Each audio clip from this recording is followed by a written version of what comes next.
Koshyari returns. BJP के कोश्यारी अकेले ऐसे नेता हैं जिन्होंने अपनी राजनीतिक सक्रियता में ढलती उम्र को बाधा नहीं बनने दिया। उम्र की जिस दहलीज पर आकर राजनेता सक्रिय राजनीति से दूरी बना लेते हैं, कोश्यारी लगातार उस दरमियान भी सक्रिय रहे और राज्यपाल तक की कुर्सी पर पहुंचे। उनके बारे में यह माना जाता है कि जब जब बीजेपी सत्ता में होती है, कोश्यारी चुप नहीं बैठते। सबसे पहले मुख्यमंत्री नित्यानंद स्वामी बने उत्तराखंड में, जब बीजेपी की सरकार। उसके बाद जनरल खंडूरी। नित्यानंद स्वामी और जनरल खंडूरी दोनों की सरकार में उलटफेर में उनकी भूमिका किसी से छिपी नहीं, तब के दौर की बात। और अब तक, यानी कि सीएम धामी तक, हर मुख्यमंत्री की कहानी में एक किरदार कॉमन है और वो है भगत दा। प्यार से भगत दा बोलते हैं सब। विधायक से प्रदेश अध्यक्ष से मुख्यमंत्री, सांसद, राज्यपाल, सभी ओहदों पर वो रह चुके हैं। इस लिहाज से देखा जाए तो पार्टी की परंपरा के लिहाज से राजनीति में 80 साल की उम्र पार, और ऐसे नेताओं के लिए मार्गदर्शन मंडल यही जगह बचती है। मगर एक बड़ा सवाल उत्तराखंड के लिहाज से कि कोश्यारी का अगला पड़ाव क्या होगा। यह सवाल इसलिए क्योंकि एकांतवास या फिर सियासत में छाए रहेंगे कोश्यारी। बड़ा दिलचस्प सवाल है, क्योंकि राजनीतिक शिष्य मौजूदा मुख्यमंत्री हैं कोश्यारी के, धामी, और उससे पहले त्रिवेंद्र सिंह रावत। तमाम मंत्री जो धामी कैबिनेट में हैं, उनमें से कई चेहरे कोश्यारी को अपना राजनीतिक गुरु मानते हैं। तो कोश्यारी की भूमिका और विपक्ष के लिहाज से भी एक बहुत बड़ी टेंशन है, क्योंकि कोश्यारी की राजनीतिक होशियारी के आगे विपक्ष कई बार चित हुआ है, कई बार। पहले यह रिपोर्ट देखिए और फिर रुख करेंगे सीधा अपने मेहमानों की तरफ।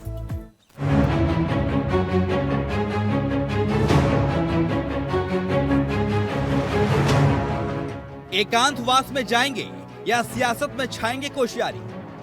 एकांतवास में जाकर अध्ययन में जीवन बिताएंगे या फिर सियासत में एक शक्तिपीठ की तरह अपने समर्थकों की मुराद पूरी करने का जरिया बनेंगे कोश्यारी? धामी सरकार दायित्व बांटने की तैयारी कर रही है। खबरें ये भी हैं कि दायित्वों के लिए कई कार्यकर्ता दिग्गज कोश्यारी की परिक्रमा भी कर रहे हैं। ये दायित्वों से पता चलेगा कि कोश्यारी का सत्ता में अब कितना प्रभाव है। माननीय भगत सिंह कोश्यारी जी हमारे वरिष्ठ नेताओं में से हैं और उनका पहले भी लगातार मार्गदर्शन और नेतृत्व मिलता रहा और अब उनका मार्गदर्शन लगातार हमको प्राप्त होता रहेगा। निश्चित तौर पर इससे पार्टी की शक्ति और बढ़ेगी। बेशक कोश्यारी ने राज्यपाल की कुर्सी त्यागने के बाद एकांतवास में रहकर अध्ययन करने की इच्छा जाहिर की है, लेकिन जो खाटी सियासतदान भगत दा को जानते हैं, उन्हें मालूम है कि वो राजनीति से शायद ही दूर रह पाएंगे। हालांकि अभी तक ये तय नहीं हो पाया है तो उनका अगला कदम क्या होगा। पार्टी से जुड़े एक नेता कहते हैं कि इस बात पर निर्भर करेगा कि भगत दा अपना अगला ठिकाना पिथौरागढ़ को बनाते हैं या देहरादून की डिफेंस कॉलोनी में अपने किराए के घर को। फिलहाल कोश्यारी की घर वापसी को लेकर सियासी निहितार्थ टटोले जाने लगे हैं। भगत सिंह कोश्यारी जी सक्रिय राजनीति में आते हैं कि नहीं आते, क्योंकि राज्यपाल पद पर रहे हैं और वरिष्ठतम व्यक्ति है, वरिष्ठतम राजनेता के हैं, बहुत लंबे समय से प्रदेश में काम कर रहे हैं, विभिन्न पदों पर रहे हैं, संघ में बहुत लंबे समय तक काम किया है। उनके अनुभवों का लाभ भी प्रदेश को मिल सकता है। और एक बात मेरी समझ में नहीं आई कि भगत दा के उत्तराखंड आने से भाजपा के नेताओं में पता नहीं क्यों बेचैनी है। भाजपा के नेता जरूर बेचैन हैं। अगर खतरा है तो भाजपा के नेताओं को खतरा है, और अगर खतरा नहीं है तो भाजपा के नेताओं को बेचैन होने की आवश्यकता नहीं है। इसमें कोई दो राय नहीं कि कई दशकों की सियासत के बाद कोश्यारी के पीछे समर्थकों की एक बड़ी फौज है। जब कोश्यारी राज्यपाल थे तब संवैधानिक पद की मर्यादाएं थी। अब तो वो ऐसे सभी बंधनों से मुक्त हैं। हो सकता है कि वो समर्थकों के लिए ऑक्सीजन की तरह हो, जो सरकार में सत्ता प्रसाद की तमन्ना पाले हुए हैं। ऐसे में हो सकता है कि समर्थक कोश्यारी को ऐसे शक्तिपीठ के रूप में देखना चाहेंगे जहां माथा टेककर वो अपनी मनचाही मुराद पूरी कर सके। सवाल तो ये भी है कि उत्तराखंड की सियासत में भगत सिंह कोश्यारी की वापसी से क्या उनके शिष्य सीएम पुष्कर सिंह धामी को ताकत मिलेगी? क्योंकि सत्ता और सियासत के चक्रव्यूह को भेदने में जुटे धामी के लिए कोश्यारी क्या वाकई में कृष्ण की भूमिका में होंगे? ये इसलिए क्योंकि धामी को पार्टी के अंदर और बाहर अपने राजनीतिक विरोधियों और सियासी विरोधियों से लोहा लेना पड़ रहा है। ऐसे में कोश्यारी की चढ़क की नीति क्या अपने शिष्य की राजनीतिक यात्रा को और सहज बनाने में मददगार साबित होगी, या कोश्यारी एक अलग शक्ति ध्रुव बनकर अपने शिष्य की चुनौती को और कड़ा बना देंगे? खैर जो भी हो, लेकिन इतना तय है कि कोश्यारी के आने के बाद उत्तराखंड की सियासत की सूरत बदलना तय है। Saurabh Bhatia, India voice, Dehradun. सवाल यही है कि कोश्यारी की भूमिका रहने क्या वाली है। कहने वाले कहते हैं कि कोश्यारी राजनीति से दूर रहना भी चाहें, सक्रिय राजनीति से, तो उनके करीबी, उनके शिष्य उन्हें रहने नहीं देते। इस लिहाज से कोश्यारी की एंट्री उत्तराखंड में बहुत महत्वपूर्ण हो जाती है। सीधा रुख कर रहे हैं अपने मेहमानों की तरफ। आपको बता दें कि फिलहाल इस वक्त हमारे साथ इस चर्चा में विपिन खन्ना साहब जुड़ गए हैं, जो कि आम आदमी पार्टी के चेहरे हैं, और साथ ही साथ कुछ ही देर में हमारे साथ दो मेहमान और कांग्रेस और बीजेपी के चेहरे भी इस कार्यक्रम का हिस्सा होंगे। लेकिन उससे पहले कोश्यारी के राजनीतिक सफर का भी जिक्र कर लेते हैं। कोई ऐसा पद और ओहदा नहीं जिस पर कोश्यारी की भूमिका ना रही। मसला सिर्फ मुख्यमंत्री तक सीमित नहीं, नैनीताल का सांसद रहना भी उनके राजनीतिक सफर का हिस्सा रहा। कुमाऊं की राजनीति के एक बड़े चेहरे के रूप में हमेशा से कोश्यारी को देखा गया। राज्य गठन के बाद राज्य के ऊर्जा मंत्री तक बने। उसके बाद 2001 में मुख्यमंत्री के पद की जिम्मेदारी मिली, जब उन्हें जिम्मा दिया गया नित्यानंद स्वामी को हटा के। तब भी उनकी भूमिका अहम थी। 2002 से 2007 जब विपक्ष में थे, तब नेता प्रतिपक्ष। 2008 से 14 राज्यसभा सांसद, जब खंडूरी मुख्यमंत्री हुआ करते थे। और इसके साथ साथ राज्यसभा गए तो फिर एक और महत्वपूर्ण जिम्मेदारी मिली राजभवन की।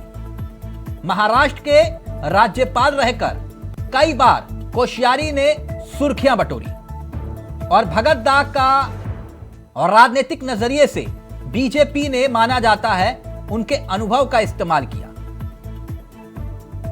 महाराष्ट्र में। अब हम सीधा रुख कर रहे हैं।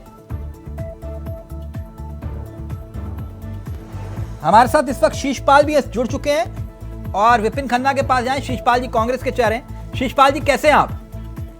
बढ़िया तिलक जी, कृपा है आपकी। शीशपाल जी, कृपा तो जनता की, जो बनाती है और जो उतारती है जी।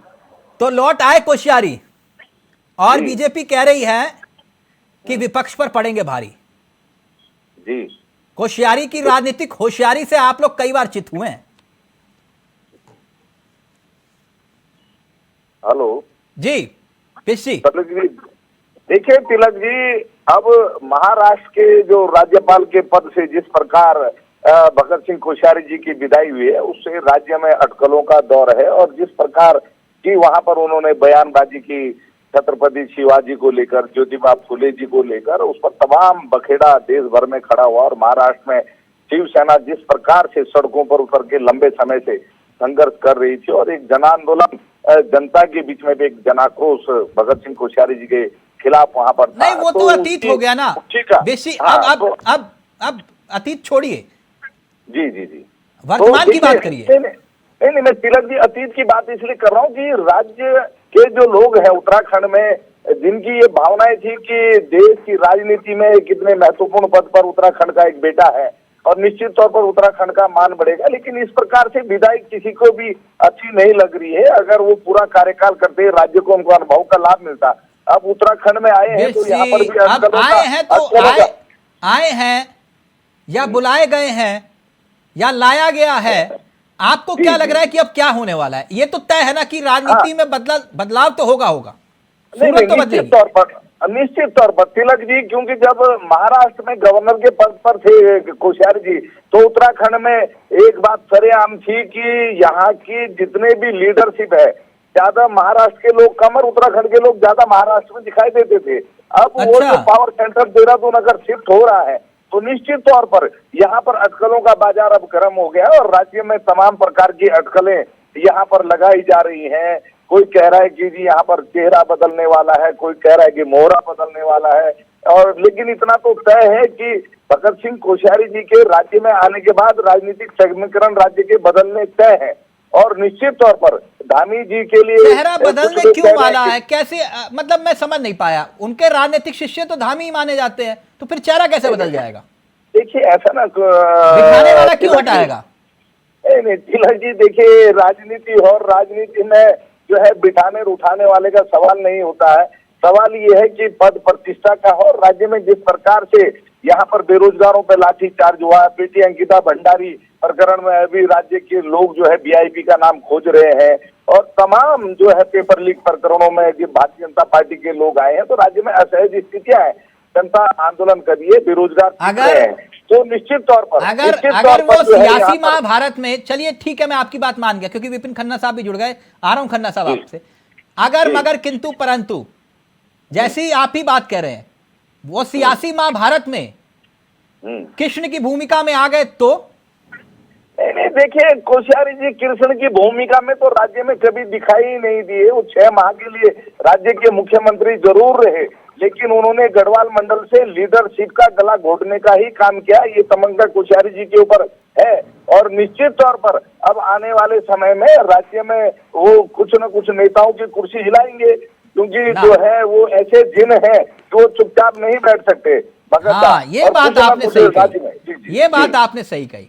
लेकिन 2016 का जो प्रकरण हुआ कांग्रेस के घर के भीतर, उसके पीछे भी कौन कौन किरदार थे? अभी भाजपा नेता जुड़ जाए तो फिर मैं उस पर भी चर्चा करूंगा। खैर छोड़िए खन्ना साहब, एक बात कहूंगा।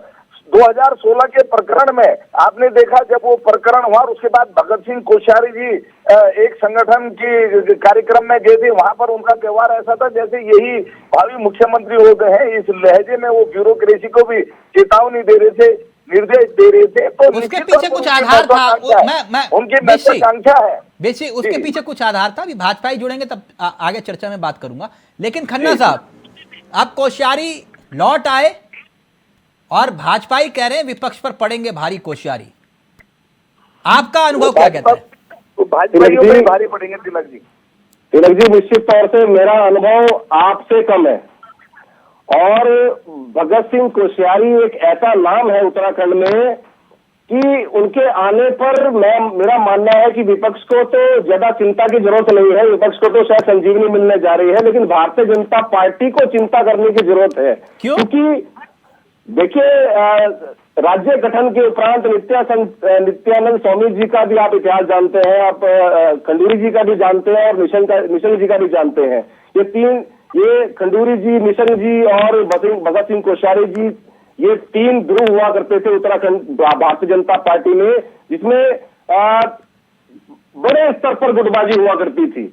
मेरा मानना है कि इस गुटबाजी पे लगाम लगाने के लिए केंद्र ने कोश्यारी जी को शायद महाराष्ट्र भेज दिया हो, लेकिन अब दोबारा से उनका आगमन हो रहा है। तो मेरा मानना है कि भारतीय जनता पार्टी जो बहुत लंबे समय से गुटबाजी से थोड़ा सा दूर थी, अंदर खाने में चल रहा था, लेकिन जो गुटबाजी से दूर थी, मुझे लगता है अब उसको थोड़ा सा चौकस रहने की जरूरत है।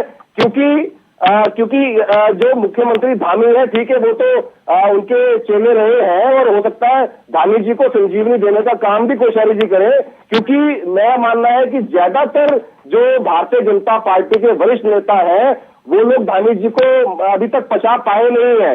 हो सकता है कोश्यारी जी के आने के बाद धामी जी को संजीवनी मिल जाए, लेकिन भारतीय जनता पार्टी के संगठन में जो गुटबाजी होने जा रही है, या जिसका अंदेशा भारतीय जनता पार्टी को है, क्योंकि कहीं ना कहीं भारतीय जनता पार्टी के लोग इस अंदेशे से ही खौफजदा है कि कोश्यारी जी के आने के बाद पता नहीं उत्तराखंड भारतीय जनता पार्टी में क्या क्या बदलाव होने जा रहे हैं। अभी तो आए हैं और आते ही समुद्र की लहरों में हलचल पैदा हो गई, समझ रहे हैं ना आप? अभी आए हैं और आते ही हलचल पैदा हो गई। अभी तो सोचिए जब रुकेंगे तब क्या होगा। देखिए तिलक जी, ये हलचल तो मैंने कहा ना कि ये उनके पूर्व जो अनुभव है, सामने जो उनका इतिहास रहा है, मैं उसके आधार पर बात कर रहा हूँ। नहीं, आप किसी के राजनीतिक कद को, है ना, अनुभव किसका अच्छा किसका बुरा ये तो जनता ने तय किया ना। संगठन के भीतर उनका अनुभव अगर भाजपा ने माना तो मैंने शुरू में एक बात कही, इकलौते ऐसे नेता हैं जो 80 की उम्र में आज भी सक्रिय है। ठीक, समझ रहे हैं ना मेरी बात? तो कुछ तो होगा कोश्यारी जी में, वरना बिश्री इतने जख्म खाए बैठे हुए आज तक उन जख्मों पर मरहम लगा रहे हैं। होशियारी है और क्या है जी। नहीं, हरदा बोलते थे कोश्यारी की होशियारी पड़ेगी भारी। नहीं, भाजपा को भारी पड़ने वाली है। अच्छा, एक मिनट, कुंवर साहब भी जुड़ गए। कुंवर साहब कैसे हैं आप? हम बहुत अच्छे हैं, आप कैसे हैं धीरज जी? आपका चेहरा थोड़ा सा टेंशन में लग रहा है। All is well? आपने इन सब लोगों को इतनी टेंशन दी हुई है, आप इन्हें कोश्यारी जी के अलावा कुछ सूझ ही नहीं रहा है, तो आप इनसे हमें मत जोड़िए। हम बहुत ठीक है, हम बहुत सलीके से काम कर रहे हैं। नहीं, हमेशा आपको मुस्कुराते हुए देखा ना, मैं इसलिए थोड़ा सा मैंने कहा सब कुछ ठीक है ना। हम इतनी देर से आप लोगों की चर्चा सुन रहे थे और हम हैरान थे कि आप आज भारतीय जनता पार्टी में तो खुशी की लहर है कि हमारे कोश्यारी जी प्रदेश में वापस आ गए हैं, और निश्चित तौर पर वो प्रदेश में एक जो बहुत सीनियर लीडर हैं और उनका जो सानिध्य मिलेगा और उनके जो एक छोटा सा प्रश्न है उसमें मेरी पूरी सियासत की कहानी छिपी है। होंगे। लेकिन कांग्रेस और अन्य दलों की और अन्य नेताओं की जो इस समय हालत हुई है, तो निश्चित तौर पर इसका क्रेडिट आपको जाता है कि आप लोगों ने जो कोश्यारी जी का डर हमारे विपक्षी दलों के और इनके नेतृत्व के मन में उतार दिया है, तो इन्हें अपना नहीं कुछ सूझ रहा। जी, आपकी बात पर हंसी आ रही है, मुझे लगता है आपने ठीक से सुना नहीं है कि टेंशन भारतीय जनता पार्टी की बढ़नी चाहिए, ना कि विपक्ष। अरे कोश्यारी जी का इतिहास रहा है, तो भारतीय जनता पार्टी को टेंशन देने वाला है, ना कि विपक्ष को। हम वही तो कह रहे हैं, तिलक जी ने इतनी बखूबी से कोश्यारी जी को विपक्ष के दिल में उतार दिया कि विपक्ष सब कुछ भूल के ना, मैंने दिल में नहीं उतारा। दिल में तो उनके भी रहे जिनके डीएनए को लेकर वो कभी चर्चा किया करते थे। ठीक, अभी उस विषय में नहीं जा रहा मैं सिर्फ इतना जानना चाह रहा हूं, कुंवर साहब, ठिकाना देहरादून रहेगा या फिर नैनीताल? कोश्यारी जी हमारे सम्मानीय हैं, वो नैनीताल रहना चाहें, देहरादून रहना चाहें, अपने गांव में रहना चाहें, तो ये तो वो सम्मानित नेता है हमारे, और पूरा उत्तराखंड उनका है। वो उत्तराखंड के बहुत एक सुलझे हुए नेता है, तो ये कोई इसमें तो कोई। अच्छा, मैंने ये कहा कुंवर साहब, मैंने ये कहा कि सियासी महाभारत में धामी अपनों के ही चक्रव्यूह में फंसे हुए दिखाई देते हैं। अब सियासी महाभारत में एक मिनट मसला गुरु और शिष्य के है, तो ऐसे में क्या इस सियासी महाभारत में कोश्यारी जी की एंट्री एक कृष्ण की भूमिका में होगी? सियासी उत्तराखंड का जो आप सियासी महाभारत का जो आप माहौल रच रहे हैं, तो इस सियासी महाभारत में भारतीय जनता पार्टी पांडवों के रूप में जानी जाती है। हमारे पास धर्मराज युधिष्ठिर है, हमारे पास हमारे रथ के वाहक श्री कृष्ण हैं, तो निश्चित तौर पर जो धर्म और अधर्म को लेकर जो न्याय और अन्याय को लेकर जो महाभारत रचा गया, तो आप उसे चाहे उत्तराखंड के परिप्रेक्ष्य में जोड़ लीजिए या आप नहीं उसे नहीं राष्ट्र कौन के कौरव परिप्रेक्ष्य कौन में पांडव, जोड़ अभी मैं लीजिए। तो 2016 में नहीं जा रहा हूँ भारतीय जनता सर। पार्टी कौरव और पांडव की फिर भूमिका में है, है घालमेल हो और जाएगा, भगवान उसमें नहीं श्री जाते हम। कृष्ण हमारे साथ है, भूमिका बताइए। भगवान श्री कृष्ण हमारे साथ। भर्ती प्रकरण में पांडव भी पकड़े जा रहे हैं प्रभु। शीशपाल जी सुन रहे हैं आप? कुंवर साहब कह रहे हैं कि वो कृष्ण की भूमिका में होंगे, अर्जुन का साथ देंगे। देखिए तिलक जी, मैं अभी अपने भारतीय जनता पार्टी के मित्र के कुंवर साहब को देख रहा था, बड़े खिले खिले हुए एकदम ताजा फूल की तरह मुस्कुराते रहते हैं। आज तनाव है उनके चेहरे पे और मैं उनके समझ भी सकता हूँ, क्योंकि आज भारतीय जनता पार्टी कुंवर भाई को तनाव कहाँ है आज? कुंवर भाई कह रहे तिलक जी अब जो यहाँ पर भगत सिंह कोश्यारी जी जो है, ये तो धृतराज की भूमिका में होंगे, इससे भारतीय जनता पार्टी परेशान है। या तो वो जो है अपने जो उनका उत्तराधिकारी है, जो उनका आप कह रहे हो जो जी वो कृपा पात्र माना जाता है, या तो उसके जो काले कारनामे हैं, जो नाकामियां हैं, उससे आंखें बंद करेंगे, या फिर शकुनी की तरह जो है कुछ नहीं एक कथा बुनने का काम। भाई आप गौरव है, आप बेहतर जानते हैं क्या आपके राज्य में क्या होता है। भारतीय जनता आप कौरवों की परिपाटी पे चलने वाले दल से संबंधित है, तो हमें उस पर नहीं जाना है, हम अपने कर्म पे भरोसा रखते हैं। और निश्चित तौर पर अब जो सत्ता का जो पावर सेंटर है वो 2 केंद्रों में बंटने वाला है तिलक जी। अब जो है राज्य की ब्यूरोक्रेसी की 2 दरवाजों पर माथा टेकते हुए आपको नजर आएगी, राज्य के मंत्री विधायक आपको 2 दरवाजों पर माथा टेकते हुए नजर आएंगे। और निश्चित तौर पर राज्य की राजनीति में जो है सत्ता के 2 ध्रुव जब प्रबल होंगे तो निश्चित तौर पर नए समीकरणों का सूत्रपात होगा और ये राज्य में जो है अस्थिरता की ओर धकेलेगा। जी आप क्यों मुझे है कई मेरी देहरादून में एंट्री बंद कर, कौन ऐसा मुख्यमंत्री रहा मुझे बता दो। आप नाम लेकर कहेंगे तो मैं नाम लेकर बोल दूंगा फिर कि है आघोषित जो है डिप्टी सीएम और सीएम आघोषित नामनू सब किस सरकार में कौन था?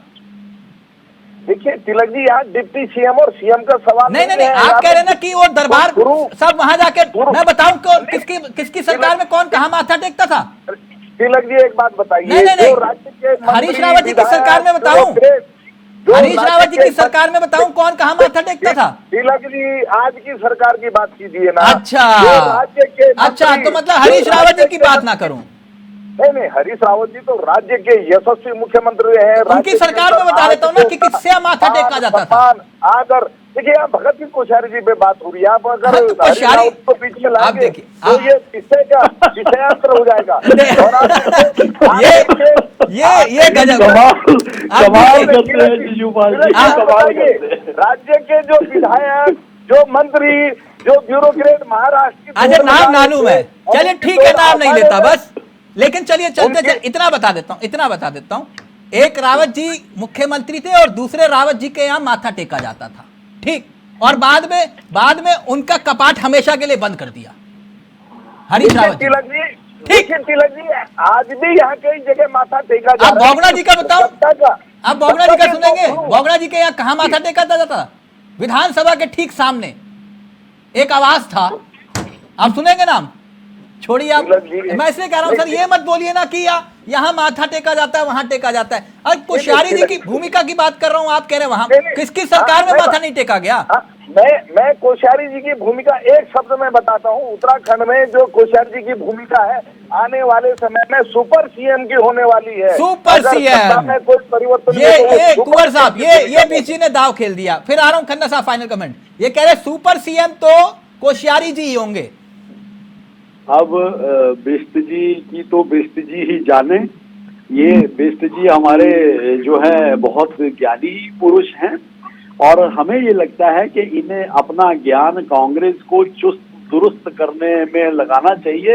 भारतीय जनता पार्टी की चिंता छोड़ दें, भारतीय जनता पार्टी नहीं, हम तो उनके सुझाव पे जवाब दे रहे हैं। भारतीय जनता पार्टी प्रदेश को किस तरफ लेके जाना है हमारे युवा मुख्यमंत्री संगठन सरकार बेहतर जानती है सर। कि एक बात प्रदेश को किस दिशा में लेके जाना और कैसे लेके जाना। कुंवर साहब जी, XYZ कोई भी हो, आप अपने ऊपर ही ले लीजिए जी। कभी आप अपने राजनीतिक गुरु को किसी बात के लिए मना कर सकते हैं? देखिए, तो हमें अपने राजनीतिक गुरु पे इतना भरोसा भी होना चाहिए कि हमारे राजनीतिक गुरु जो है आज कृष्ण की भूमिका में है, आज प्रदेश के हित मैं की आपसे वही भूमिका तो में पूछ है, रहा था, आज आप प्रदेश हिचकिचा रहे थे को बोलने में। अपने खन्ना साहब, अनुभव फाइनल का कमेंट आपका।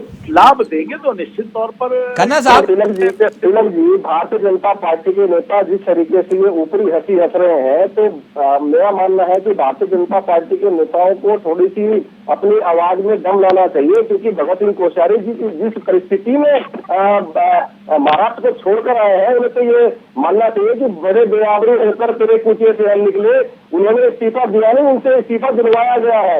अब ये टेंशन भारतीय जनता पार्टी उत्तराखंड की है कि वो किस भूमिका में यहाँ रहते हैं। बिल्कुल शीशपाल जी ने सही कहा, वो आने वाले सुपर सीएम है। मुझे लगता है कि वो माननीय मुख्यमंत्री जी छेक भी मारेंगे तो शायद भगत सिंह कोश्यारी जी से पूछ कर मारेंगे। खन्ना साहब, यह मसला अन्ना हजारे और केजरीवाल का नहीं है, मेरी बात को समझिएगा। ठीक, अगर आप महाराष्ट्र के कनेक्शन से ही कहानी को जोड़ रहे हैं तो उत्तराखंड के पहले मुख्यमंत्री नित्यानंद स्वामी और तिवारी जी को छोड़ दीजिए। हर मुख्यमंत्री बनने और बिगाड़ने में, मैं किसी आधार पे बोल रहा हूं, विश्व जानते हैं, कांग्रेस के घर के अंदर भी, सुनिए आप, उसमें कोश्यारी जी की भूमिका रही। जितने भी मुख्यमंत्री बने या हटे, समझ रहे ना खन्ना साहब जो बात आप कह रहे हैं, नित्यानंद स्वामी से लेकर आज धामी जी तक, ठीक, सिर्फ तिवारी जी को हटा दीजिए, कांग्रेस के घर की भी बात कर रहा हूं मैं, उसमें कोश्यारी जी की भूमिका रही। समझ रहे हैं ना कहां इशारा कर रहा हूं मैं? दिल्ली में। तो ये ऐसा मत कहिए, ये कोश्यारी जी के राजनीतिक अनुभव पर ही दाव लगाया था बीजेपी ने, जो महाराष्ट्र में रातों रात सरकार बनी थी कुछ ही घंटों की। ठीक, कोई और राज्यपाल होते शायद हो भी ना पाता, है ना? तो ये ऐसा नहीं है कि मसला सिर्फ वहीं तक ही सीमित है, मसला कोश्यारी जी के कद का भी है। अब उस कद का इस्तेमाल बीजेपी किस तरह से करेगी वो अलग मसला है, वो बीजेपी संगठन जाने, कुंवर साहब जाने। लेकिन यह बात जरूर है कि अभी सिर्फ आए हैं और आने की आहट है। अब सोचिए कि आगे आगे होगा क्या। फिलहाल thank you so much Sheeshpal ji, आपका भी, कुंवर साहब आपका भी, और खन्ना साहब आपका भी बहुत बहुत शुक्रिया। तो कोश्यारी रिटर्न्स, फिलहाल मुझे दीजिए इजाजत। नमस्कार, जय हिंद, जय भारत, जय उत्तराखंड।